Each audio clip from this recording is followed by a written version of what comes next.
Olá, amigas, olá, amigos. Hoje vamos falar de um tema muito caro, sobre motivação.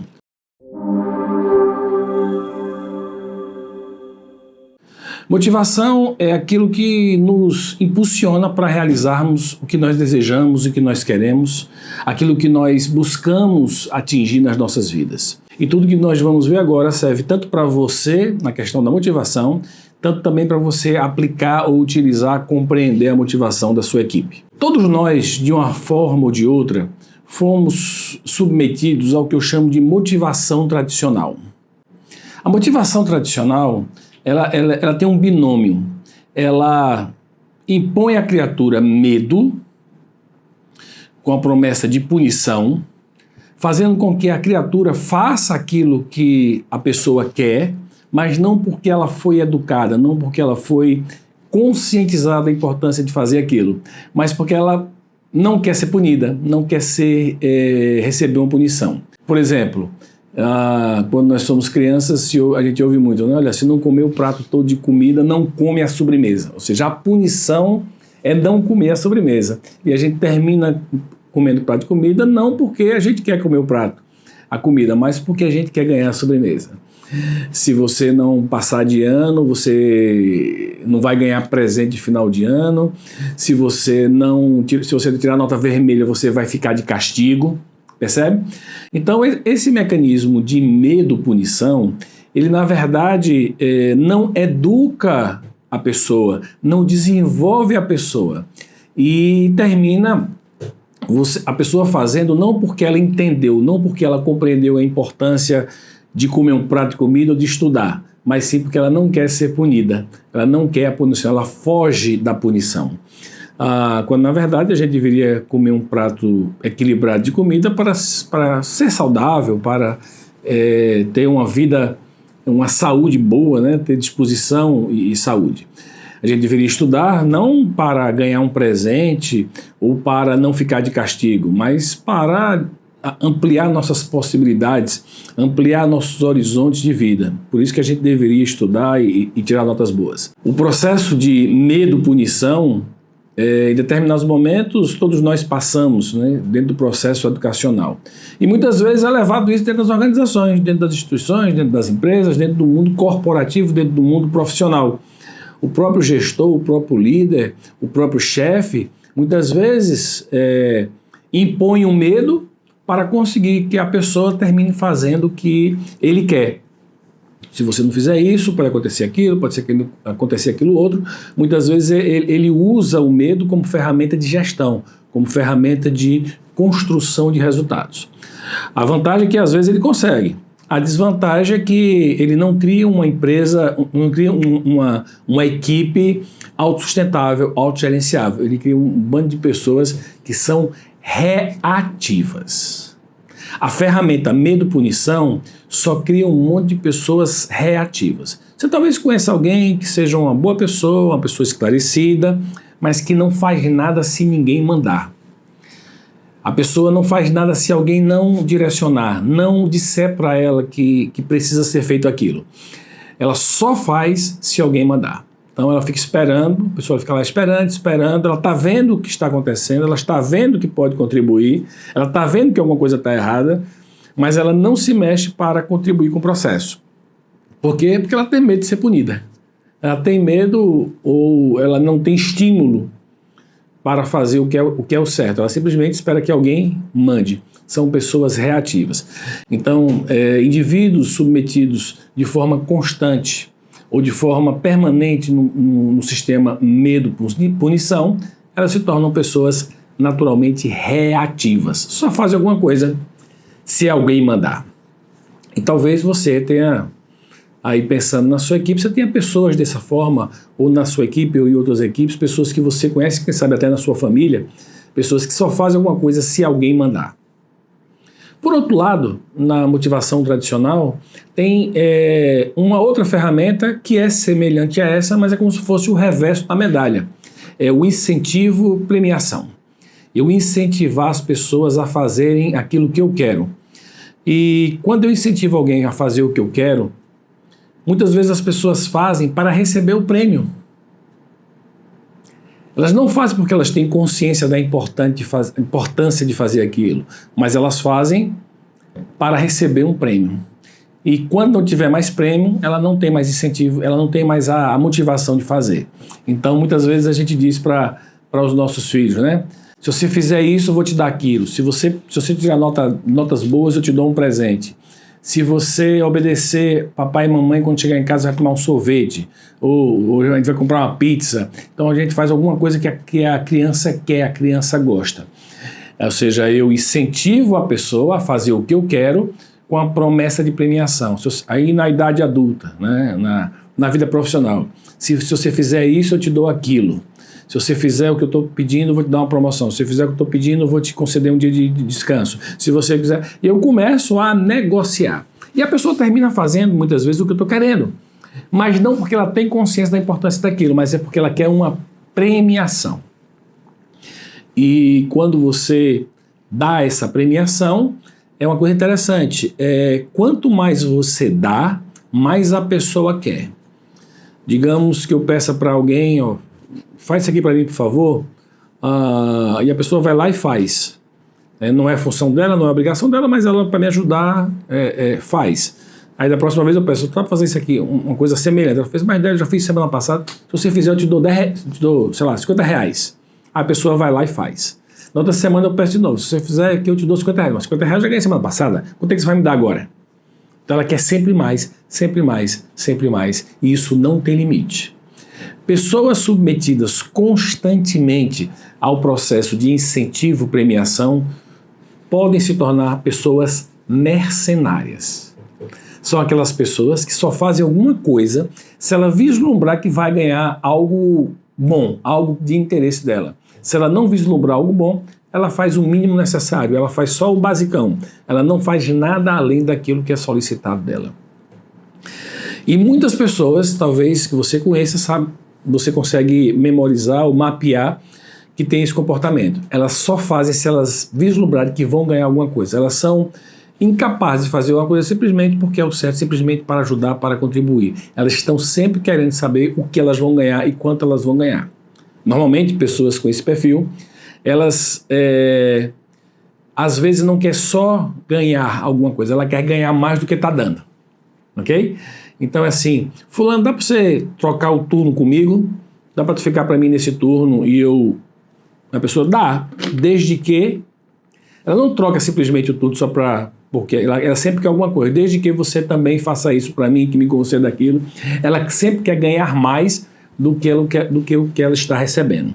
Então, muitas vezes, pessoas submetidas a um processo de incentivo e premiação constantemente tornam-se pessoas mercenárias. E nós não queremos nos tornarmos nem reativos, nem mercenários, e não queremos também fazer com que nossa equipe seja de pessoas reativas, nem mercenários. Esse sistema, que eu chamo de motivação tradicional, são mecanismos externos que são utilizados nesse processo de motivação. E eles são temporários. Esse processo de motivação vem de fora para dentro, vem através do medo, com a promessa de punição, ou incentivo através de uma premiação. E eles são temporários porque se acabar o medo, se acabar o incentivo, acaba a motivação da criatura humana. O gestor, o líder, termina conseguindo o que ele quer, mas não através de uma conscientização das pessoas, mas sim através de uma ferramenta externa. Quando essa ferramenta não está presente, não existe a motivação da equipe, não existe a motivação das pessoas. Então é importante você perceber que se você utiliza essa ferramenta constantemente, se você utiliza essa ferramenta como a principal ferramenta de motivação, você provavelmente está fortalecendo o lado reativo das pessoas ou o lado mercenário das pessoas. E vamos combinar, essa não é a melhor forma de gerir, essa não é a melhor forma de liderar. O que a gente propõe, na verdade, é uma mudança radical na nossa forma de motivar as pessoas. Não que essas duas formas eventualmente não possam ser usadas. Quando o modelo ideal não funciona, eventualmente é possível sim utilizar, mas eu não posso utilizar frequentemente isso. Porque o que eu quero, na verdade, é que as pessoas mudem aquilo que estão chamando hoje de mindset, ou seja, sua programação mental, a forma de entender as coisas. Então, dentro desse novo formato, o que a gente propõe é o que eu chamo de motivação reversa. E quando eu digo o que eu chamo é porque quando eu fiz um MBA em gestão de pessoas, o tema que eu escolhi foi exatamente motivação. E eu cunhei esse termo motivação reversa. Esse termo você não vai encontrar na literatura tradicional, você só vai encontrar nos trabalhos que eu publiquei. Então a motivação reversa nada mais é do que o contrário daquela motivação. É exatamente o contrário. Né? E o que é a motivação? Quais são as condições para a motivação reversa? Né? Ela exige uma mudança de atitude. Ela transfere para o sujeito a ser motivado a responsabilidade de se motivar. Deixa de ser do pai, da mãe, do gestor, do líder, passa a ser da criatura a ser motivada. E esse processo é um processo de conscientização. E se é um processo de conscientização, ela é interna. É um processo que deixa de ser de fora para dentro, como a motivação tradicional, passa a ser de dentro para fora. E isso através de uma construção de ferramentas que você constrói para você mesmo, na sua automotivação ou com a sua equipe, buscando o esclarecimento, buscando o entendimento. E finalmente, se ela é interna, ela é permanente, porque ela não acaba nunca. Ela não depende de fatores externos para se manter ativa. Ela é realimentada pelo próprio desejo da criatura humana em ter resultados. Então, esse é um entendimento da motivação reversa. E é natural, toda vida que eu falo de motivação reversa, as pessoas perguntam, Délio, e como desenvolver a motivação reversa? E aí eu vou aqui explicar para vocês passos simples, porém profundos, para que você desenvolva a motivação reversa e que você possa ajudar outras pessoas a também desenvolver as motivações de cada um. São 5 passos simples, porém que exigem um pouco de dedicação, um pouco de atenção para que você cumpra esses prazos. O primeiro passo é: defina objetivos nas diversas áreas da sua vida. É comum pessoas terem objetivos em uma área e em outra área da vida e não terem objetivos em várias áreas. É comum pessoas não terem objetivos. Uma das minhas atividades profissionais, eu sou consultor empresarial, palestrante e mentor de carreiras executivas. Então é normal um executivo chegar para mim e dizer, Délio, eu não quero isso, eu não quero mais isso para mim, eu não quero isso, eu não quero, eu pergunto, e o que é que você quer? Não, mas eu não quero, eu já entendi o que você não quer, eu quero saber o que é que você quer. E eu fico impressionado com a quantidade de pessoas que não sabem expressar exatamente o que querem. Alguns sabem o que não querem, mas não sabem o que querem. E às vezes aqueles que querem não sabem expressar por palavras aquilo que eles querem. Por quê? Porque os objetivos não estão muito bem construídos. Porque isso não faz parte profundamente da realidade da pessoa. Não é nem objetivo, é quase um sonho, é quase um desejo muito distante que ele ainda não conseguiu materializar através de um objetivo.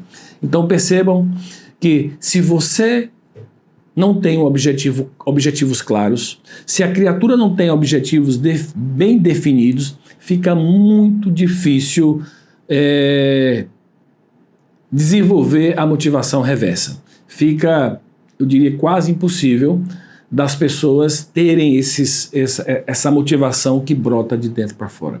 Então, o primeiro e mais importante passo, defina quais são os seus objetivos para este ano, para esse mês, para os próximos 3 anos, para os próximos 5 anos, para os próximos 10 anos, para os próximos 20 anos. Eu tenho 56 anos e eu tenho objetivos até claramente definidos com um plano de ação até os 80 anos de idade, objetivos profissionais e pessoais.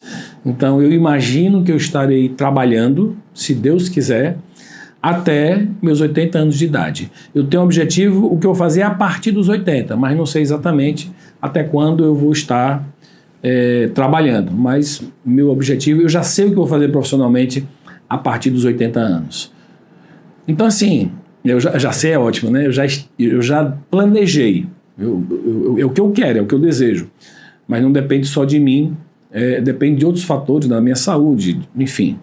De estar, inclusive, vivo, né? Mas eu quero isso, então eu vou construir aquilo que eu quero para atingir o que eu quero. Dentro daquilo que depende de mim, eu vou fazer o que depender de mim. O que não depender de mim, eu tenho que aguardar de forma esperançosa para que tudo aconteça conforme planejado. Ou então, melhor ainda, pare e pensa quais são os seus objetivos. O que é que você quer na sua vida no curto, médio e longo prazo.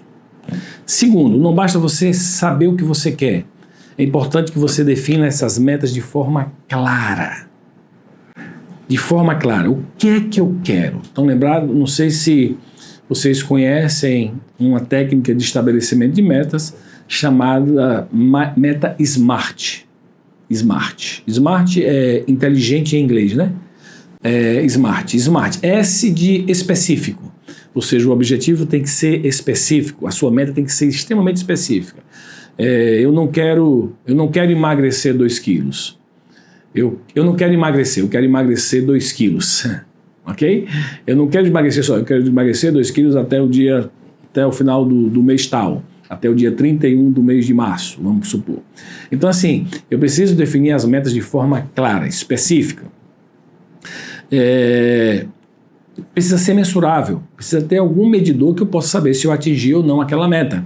Então, se eu quero emagrecer 2 quilos, eu tenho como subir na balança e pesar, ver se eu conseguir ou não, estou mais magro 2 quilos. Mas se eu colocar, por exemplo, ser uma pessoa melhor, como é que eu posso medir isso?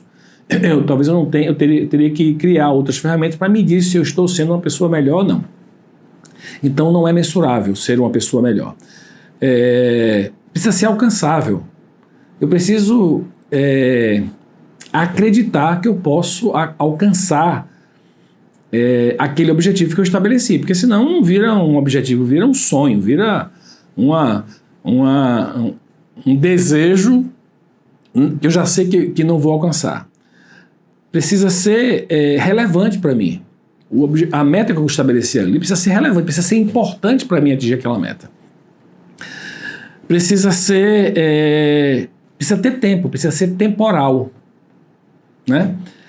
Precisa ter um tempo, uma data limite para ser atingida, um período para ser realizado, e aí eu começo a ter uma meta realmente muito bem construída, uma meta SMART, específica, mensurável, alcançável, relevante e temporal, ou seja, com data para começar e terminar. Então, escreva essas metas. Por algum motivo que não dá tempo da gente explicar aqui agora, o ser humano captura muito melhor o que está escrito à mão mais do que o que está digitado. Então, minha sugestão é que você pode eventualmente até fazer isso no computador, mas faça também as metas escritas num caderno, num diário, na sua agenda, de tal forma que esteja realmente escrita manualmente, as metas escritas manualmente. Então esse é o segundo passo para você desenvolver a motivação reversa. Terceiro passo, não basta você ter as metas, você tem que saber como vai atingir as metas. Então, faça um plano de ação. O que é que você vai fazer para atingir aquela meta? Quais são os passos? Digamos que eu quero emagrecer esses 2 quilos que eu falei ali, um pouco atrás. Então, o que é que eu vou fazer? Bom, eu vou reduzir a sobremesa, vou comer sobremesa só dia de domingo, eu vou caminhar 3 vezes por dia durante 40 minutos, eu vou eliminar refrigerante durante a semana, e aí você vê o que é que você acha que é importante que você faça para reduzir esses 2 quilos que você quer. Importante é que você tenha um plano de ação.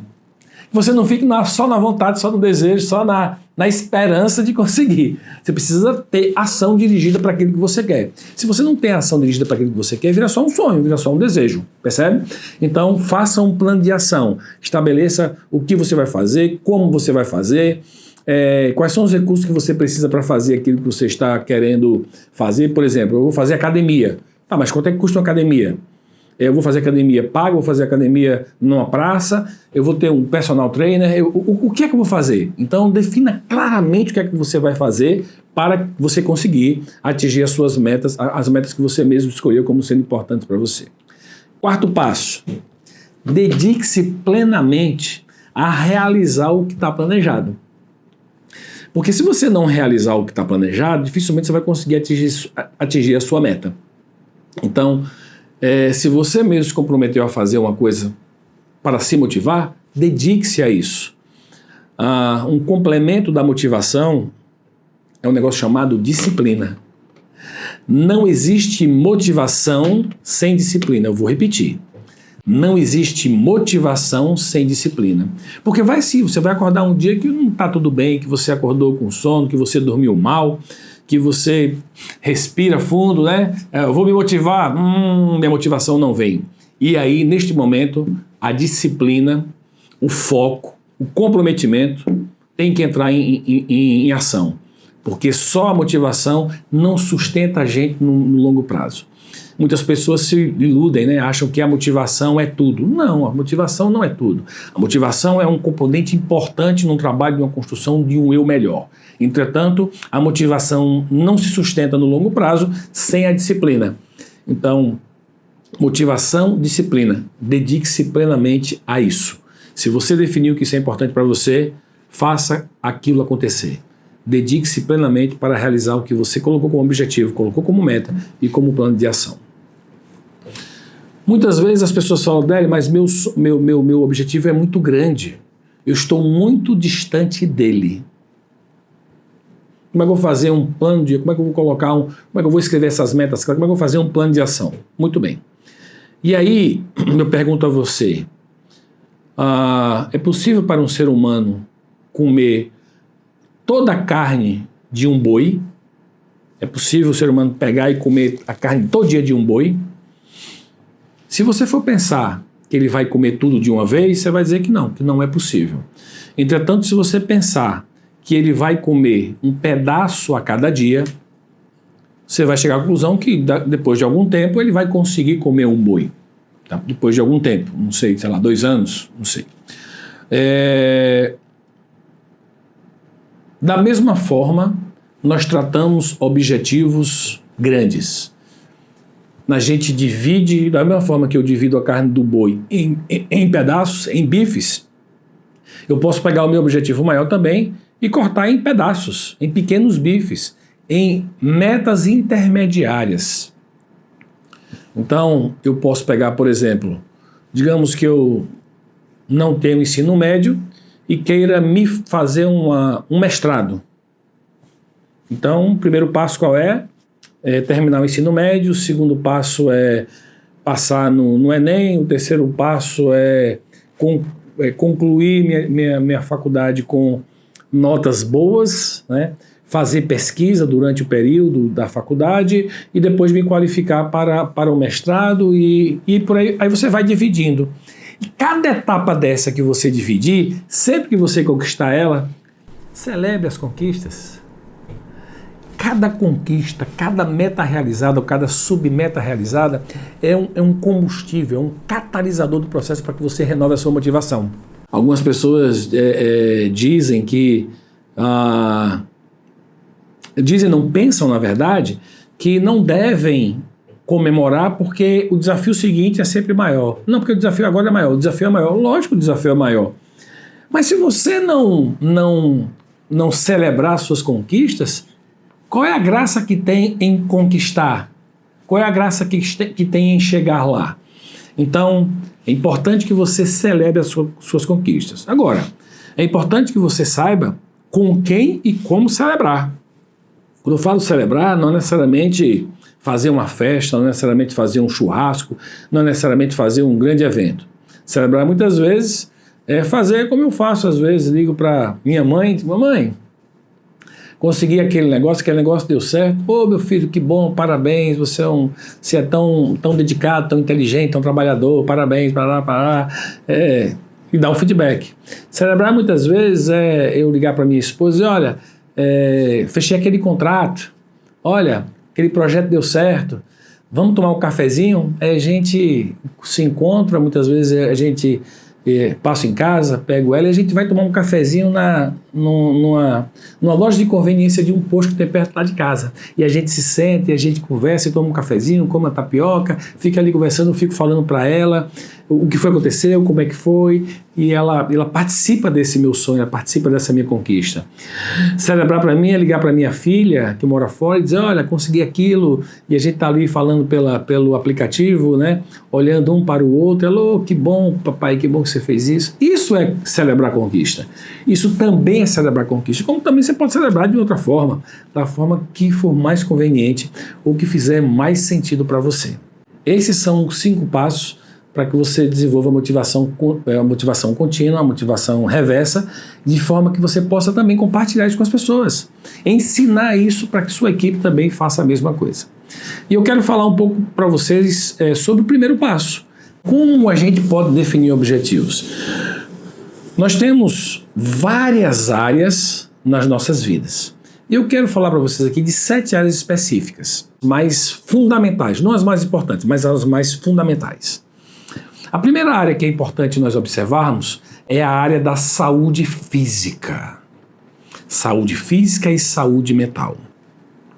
Lembre-se o seguinte, eu sou um ser que transcendo esse corpo.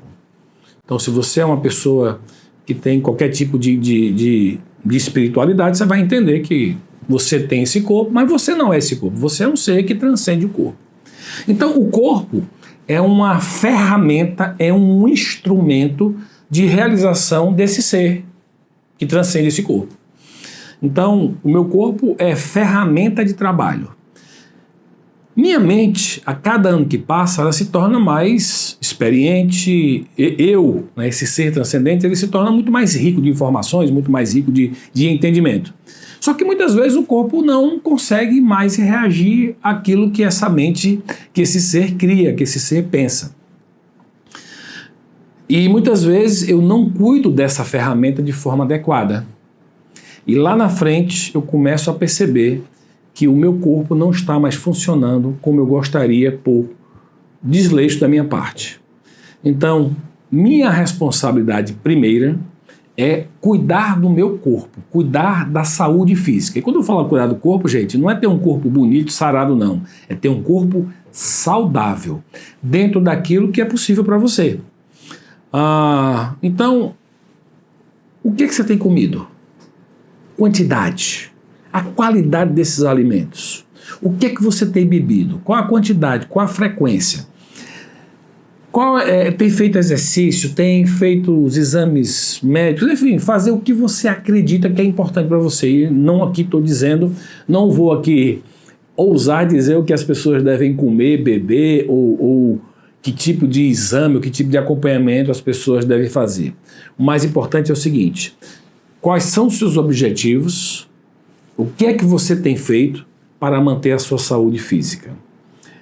Seguindo a sequência, né? E a saúde mental? O que é que você tem feito?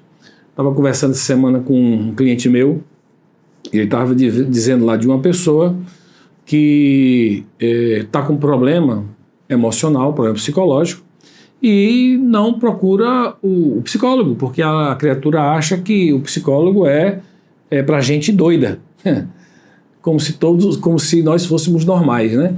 Então, pare e pensa sobre isso.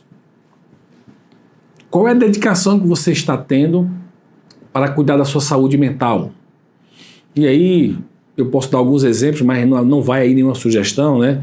Leitura de livros, fazer meditação, fazer yoga, o que você achar que funciona para você.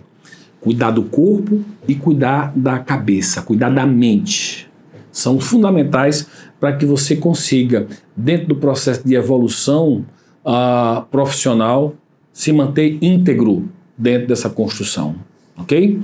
Então essa é a primeira área que é importante você ter objetivos e metas muito bem estabelecidos, muito claros.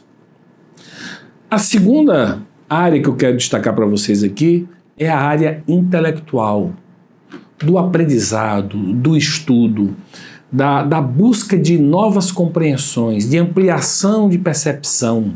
Ontem eu cheguei em casa e recebi um dos maiores presentes que eu posso receber na minha vida, que eu tinha encomendado, tinha feito uma encomenda online, fiz uma compra online e ontem recebi 4 livros. Quando eu saí daqui ontem, estava gravando ontem também, recebi 4 livros e hoje abri lá o pacote, fiquei olhando para os livros, fotografei, postei, porque é uma grande diversão, leitura.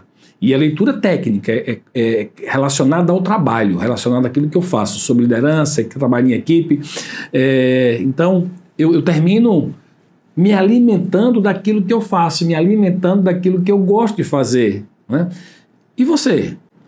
Eu tenho 56 anos, entrei numa especialização faz poucos meses, outubro, novembro do ano passado. Você tem se dedicado para desenvolver seu intelecto? Ou você acha que já está muito tarde para isso, já está muito velho para isso, né? Eu participo de processos seletivos em muitas empresas. Então eu faço consultoria e aí, quando vai contratar alguém para a área que eu estou trabalhando, eu quero sempre participar do processo seletivo, saber quem é a pessoa, né? E uma coisa que eu faço é pegar o currículo da pessoa, quais foram os últimos cursos que a pessoa fez. Se a pessoa passou um ano todo sem fazer um curso, eu já fico desconfiado. Por que essa pessoa passou um ano inteiro sem fazer nenhum curso? Tem alguma coisa muito errada aqui nessa pessoa. Eu espero que ela tenha lido pelo menos uns 2 ou 3 livros técnicos. E aí, na hora da entrevista, a gente vê que tem pessoas que passam 1 ano, 2 anos sem fazer um curso de melhoria e de aperfeiçoamento. Ficam ainda esperando que a empresa, que a instituição, que o órgão proporcione o curso. E o desenvolvimento da criatura? Fica onde? Então, pare e pensa sobre isso. Como está seu desenvolvimento intelectual? O que você tem feito para manter seu cérebro ativo, seu cérebro em constante movimento de processo de aprendizado e crescimento? Dizem que o cérebro é um músculo. E músculo, quanto mais você exercita, mais ele se fortalece. O que você tem feito para fortalecer o músculo da inteligência, o músculo da intelectualidade? O que você tem lido? Sobre o que você tem lido? Sobre o que você tem conversado com as pessoas, o que você tem assistido da televisão. Então, da mesma forma que meu corpo é fruto daquilo que eu me alimento, a minha cabeça é fruto daquilo que eu converso, que eu leio e que eu escuto. Qual tipo de alimento você tem proporcionado ao seu intelecto? São coisas boas, construtivas, evolutivas? Ou você fica assistindo programas policiais, séries de traição, morte, engano, roubo? O que você tem alimentado sua mente? A forma como você alimenta sua mente é a forma como você vai enxergar o mundo. Então, cuidado com os alimentos que você coloca para o seu desenvolvimento intelectual. Terceira área é a área familiar. E quando eu falo família, as pessoas pensam logo, né? Pai, mãe, filhos. Sim, isso é o núcleo da família. Então, uma pergunta sempre, né, que eu fico falando: o que eu quero, quais são os meus objetivos familiares no longo prazo, no médio prazo? Eu tenho 2 filhos, eu tenho um casal de filhos, todos os 2 moram distantes, um mais distante, outro menos distante. Então, eu tenho objetivos de visitá-los X vezes por ano. Eu tenho 2 netos, meu filho tem 2 netos, 2 filhos, meu filho tem 2 filhos, minha filha tem 1 filho. Então, como é que eu quero, qual é o contato que eu quero, como é que eu vou ajudá-los no processo de construção, de educação dos netos. Então, está tudo lá planejado. Tem um plano sobre o que eu quero, minha esposa, minha relação com minha esposa, com minha mãe, com minha irmã, com meus sobrinhos. Então, o que é que você quer construir no projeto da sua família? Quais são os seus objetivos? Quais são os seus sonhos? Como é que você pode transformar isso em metas específicas? Então, por exemplo, meus filhos moram fora. Uma das metas que eu tenho, um dos objetivos meus é manter os laços de amizade, carinho e amor que eu tenho com eles. Então, a minha filha que mora no exterior, eu quero visitá-la pelo menos uma vez por ano. Então, todo ano eu tento visitá-la. Quando veio a pandemia, depois que começou a pandemia, eu não consegui ainda visitá-la, mas ela conseguiu vir, ela com meu genro e meu neto. E meu filho, que mora em outra cidade, distante também, ele mora em Recife, então meu objetivo é visitá-los pelo menos 3 vezes por ano. Percebe? Então, essas são as metas para quê? Para fortalecer os nossos laços de amor, carinho e afeto que nós temos uns pelos outros. É assim que a gente constrói metas, né? Sabendo qual é o objetivo, eu consigo estabelecer o que é que eu vou fazer para que esses objetivos sejam efetivamente alcançados. Lembre-se também da família estendida, dos seus avós, dos seus primos, dos seus tios, ou seja, quais são os objetivos que você tem com relação à família estendida. Eu costumo me questionar, eu tenho sido um bom filho, eu tenho sido um bom marido, um bom pai. O que é que eu posso fazer para melhorar minha performance como tio, como sobrinho, como irmão, né, como cunhado? Então são questões que fazem a gente refletir e começa a facilitar o nosso entendimento sobre aquilo que realmente nós queremos da vida. Nós vamos poder aprofundar um pouco mais isso quando nós falarmos num outro módulo sobre propósito. Sob o ponto de vista também, então falamos sobre o aspecto físico, intelectual, familiar e sob o ponto de vista social. O que você tem feito para ser um melhor amigo? Você tem dado atenção aos seus amigos, às suas amigas? Quais são as suas atividades sociais? Sei que as atividades sociais hoje presenciais, talvez quando você esteja vendo esse vídeo aqui, ainda estejamos na pandemia, com o isolamento social. Mas o isolamento social, na verdade, não é bem isolamento social, é isolamento físico. Com os recursos que nós temos hoje, nós não precisamos estar isolados socialmente. Nós podemos ter uma interação forte social. Não precisamos necessariamente de estarmos juntos fisicamente. E aí? O que é que você tem feito para ser um bom amigo? O que é que você tem feito para ser um bom colega, um bom vizinho, um bom parceiro de estudo? Se você perdesse todos os amigos hoje e pudesse reconstruir, você escolheria esses mesmos amigos que você tem hoje para ser os seus amigos? Ou você escolheria outras pessoas para ser seus amigos? E se você escolheria outras pessoas, por que você não tem essas pessoas como amigo hoje? O que é que está faltando para você construir novas amizades? Então, qual a contribuição que você tem dado para as pessoas? Você tem dado e recebido ou só recebido? Qual é a sua contribuição para essas pessoas? Então, vale a reflexão sobre o que você quer com relação ao aspecto social. O quinto aspecto diz respeito exatamente ao que a gente está fazendo aqui, trabalhando o lado profissional. O que é que você tem feito para ser um profissional melhor? O que é que você gostaria de fazer para ser um profissional melhor que você não fez ainda? O que está faltando para você fazer? Você ouve quando as pessoas dizem para você o que não gostam em você? Você presta atenção, procura melhorar? Quais são os seus objetivos profissionais? E não adianta você me dizer que está aqui, já está perto de se aposentar, porque se aposentar, gente, não é parar de trabalhar. Se aposentar é você ter ali uma renda fixa que você construiu através do trabalho. Mas para a maioria das pessoas hoje, né, o trabalho é um processo natural de vida, né? Pelo menos é assim para mim. Então, não quero nunca parar de trabalhar. Se Deus quiser, eu vou trabalhar até o meu último suspiro. Eu não quero parar de trabalhar nunca. Obviamente, talvez diminuindo a intensidade. Mas esse sou eu. E você? Sob o ponto de vista profissional, você quer o que daqui para frente? O que você quer construir? O que é que você quer conquistar daqui para frente, sob o ponto de vista profissional? Estabelecer metas claras, o caminho para atingir essas metas é fundamental para o seu desenvolvimento. E a sexta área é uma área que está ligada ao lado profissional, que é a área financeira, né?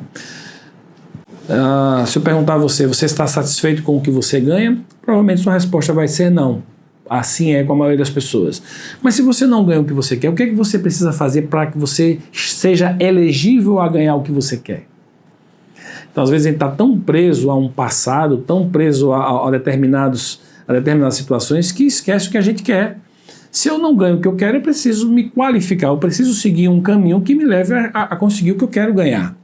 E talvez se não for nesse caminho, outro caminho, mas enfim, eu preciso, ao invés de ficar reclamando que eu ganho pouco, eu preciso buscar ferramentas para que eu possa ganhar o que eu quero ganhar. Através de qualificação, através de busca de novas oportunidades, através do estudo, através do desenvolvimento de ferramentas. É assim que a gente evolui financeiramente. Por outro lado, tem uma questão de equilíbrio. Você vive com o que você ganha? Você consegue viver com o que você ganha? Ou você está devendo todo mundo dívidas que não são pagáveis, que você não tem como pagar? Você consegue viver com o seu salário? Como é que você planeja financeiramente? Sobra um dinheiro no final do mês? E não vem me dizer que você ganha pouco não, tá? Porque eu já ganhei salário mínimo quando eu comecei a trabalhar e eu consegui construir minha vida a partir do salário mínimo. Okay? E, obviamente eu fui crescendo, fui adquirindo novos conhecimentos, fui melhorando profissionalmente, fui crescendo. Mas meu primeiro emprego foi à base de um salário mínimo. E mesmo assim, no final do mês eu ainda conseguia guardar alguma coisa para comprar as coisas à vista e não parceladas. Sob o ponto de vista financeiro, quais são os seus planos? Quais são os seus objetivos? Qual é o seu plano de ação para conseguir realizar os seus objetivos? Então essa é a sexta área e é uma área que eu tenho visto muitas pessoas tombarem e caírem porque não desenvolveram bem essa área, a área financeira. São desequilibrados, são desestruturados financeiramente e terminam não tendo a realização dos objetivos que eles mesmos elegeram como sendo importantes para a vida deles. A sétima e última área que eu quero abordar com vocês é a área espiritual. A área espiritual é aquilo que transcende você, sua família e seus amigos. O que é que você tem feito para tornar este mundo um lugar melhor para se viver? Algumas pessoas acreditam que o lado espiritual é questão religiosa. E não é. Não tem necessariamente a ver com religião. Tem a ver com o senso de responsabilidade do indivíduo que está aqui na Terra. O senso de coletividade, de cidadania. E o lado espiritual responde: o que é que eu estou fazendo para tornar esse mundo um lugar melhor para os meus filhos e para todos que me sucederem? Às vezes, pessoas religiosas têm um nível de espiritualidade muito baixo. E às vezes, pessoas até que não têm religião têm um nível de espiritualidade muito alto. Então, não imaginem que é através da religião que você vai conseguir a espiritualidade. Pode ser que sim e pode ser que não. Ok? Eu vejo muitas pessoas religiosas focadas só neles, só no grupo deles, só o benefício próprio, o benefício dos mesmos. Então, eu vejo muitas pessoas que não têm religião, têm uma noção de coletividade, de serviço público, de senso comum, muito maior do que algumas pessoas religiosas. Porém, a religião pode ser um caminho, pode ser um ótimo caminho para você desenvolver a espiritualidade. Então, quais são suas metas? Quais são seus objetivos? Qual é a contribuição que você vai deixar aqui nesse mundo ou que você está deixando aqui nesse mundo? Então, construindo essas 7 áreas, pegando, refletindo sobre 7 áreas, o que eu sugiro a você é que você faça um PAN.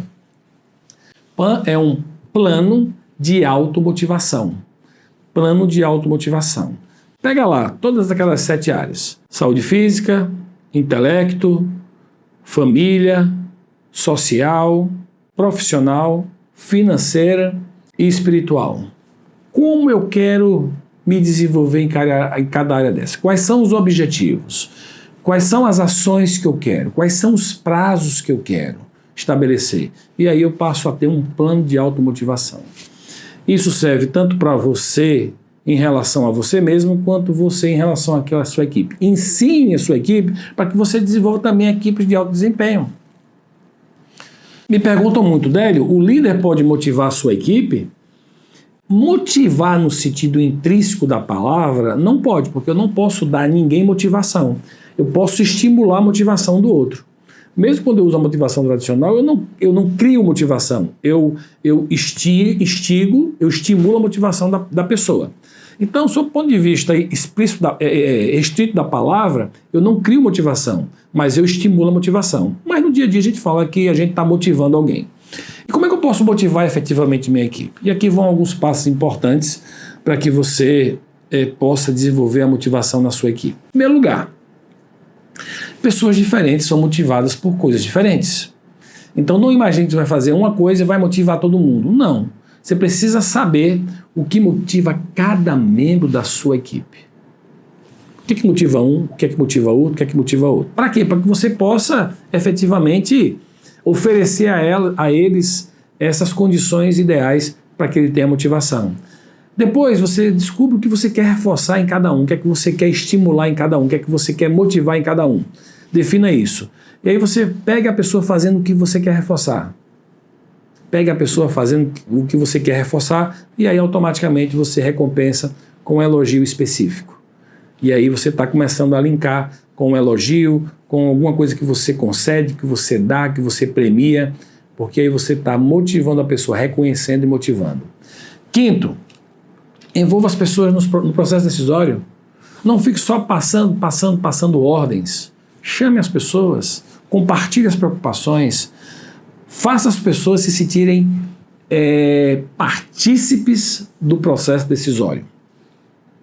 Sexto, crie um ambiente seguro, que as pessoas tenham segurança que aquele ambiente não é hostil, não é de briga, não é de degládio, mas é um ambiente seguro, que as informações são tratadas com responsabilidade, com profissionalismo, não existe no ambiente puxada de tapete, enganação, fofoca. O ambiente tem que ser seguro, física e emocionalmente seguro.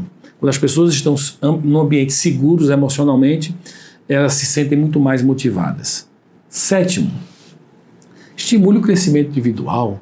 Faça com que as pessoas busquem novos desafios. Faça com que as pessoas tenham interesse no crescimento, em aprender coisas novas.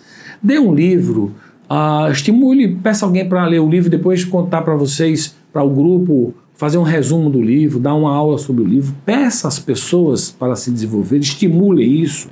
Se possível, patrocine um curso, patrocine um evento. Oitavo, conceda autonomia para as pessoas, deixe as pessoas resolverem algumas coisas.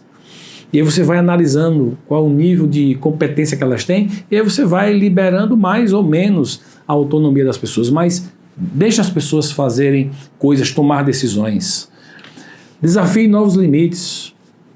Coloca lá um desafio enorme e vê como é que as pessoas se saem. Deixa as pessoas se superarem, elas se surpreendem com o que podem fazer. Mas se o líder, se o gestor não estimula esses desafios fora da curva, dificilmente as pessoas saem da zona de conforto. Então, lance desafios, novos limites de desempenho, novos limites de resultado, e aí você vai se surpreender com os resultados. E, finalmente, reconheça o desempenho das pessoas. Parabenize, mostre, agradeça, faça com que as pessoas se sintam valorizadas pelos resultados que eles alcançarem. E dentro desse processo, não esqueça ou lembre-se sempre que existe um motivador número 1. Aquilo que mais motiva as pessoas é quando simplesmente o gestor chega para a pessoa e diz uma palavrinha mágica. E a palavrinha mágica é obrigado. Agradeça às pessoas aquilo que elas fazem bem feito, agradeça às pessoas aquilo que elas fizeram, que deu o resultado que você esperava. Então, e você vai perceber que as pessoas vão se empenhar cada vez mais em realizar aquilo que elas se propuseram, ou aquilo que você demandou, ou aquilo que você estipulou como sendo o resultado que vocês querem alcançar, os resultados que vocês querem alcançar.